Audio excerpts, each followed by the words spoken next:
একত্রিত হয়েছে। আপনারা বিভিন্ন সোশ্যাল মিডিয়ায় দেখেছেন যে হিন্দি সিনেমার কোন চিত্রপট যেন চলছিল সন্দেশখালীতে। বাড়ির মহিলাদের টার্গেট করে নির্দিষ্ট সময় তৃণমূলের পার্টি অফিস, তৃণমূলের নেতাদের কাছে রাত্রিবাস করতে হতো। এলাকায় কোন নতুন বিবাহ হলে প্রথম নাক কাটাতে হতো সেই যুবক বধূকে এলাকার তৃণমূলের গুন্ডাদের নেতাদের সাথে। যতক্ষণ না তার মনের আশা পূরণ হতো সেই তৃণমূল নেতার, ততক্ষণ পর্যন্ত না তার মনের গোটা চাহিদা পূরণ হতো, ততক্ষণ ওই মহিলাকে তার সাথে রাতের পর রাত কাটাতে হতো।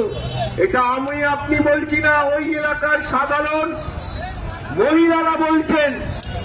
গোটা পশ্চিমবঙ্গে যখন মানুষের হাতে, বেকার ছেলে মেয়েদের হাতে কোনো কাজ নেই, বেকার ছেলে মেয়েরা কাজের জন্য হন্যে হয়ে ঘুরছে, শিক্ষিত ছেলে মেয়েরা কাজ না পেয়ে তারা বাধ্য হচ্ছে বিভিন্ন জায়গায় অসৎ পথে যেতে।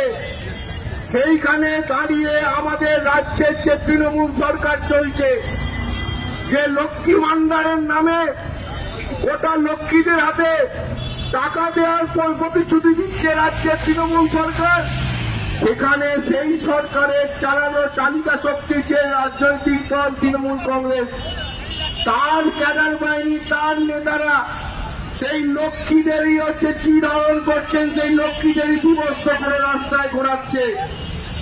আমাদের পশ্চিমবঙ্গের যে অন্ধকার রাজত্ব চলছে তার বাইরে হাওড়া জেলাও তারা বাইরে নয়। এই কয়েকদিন আগে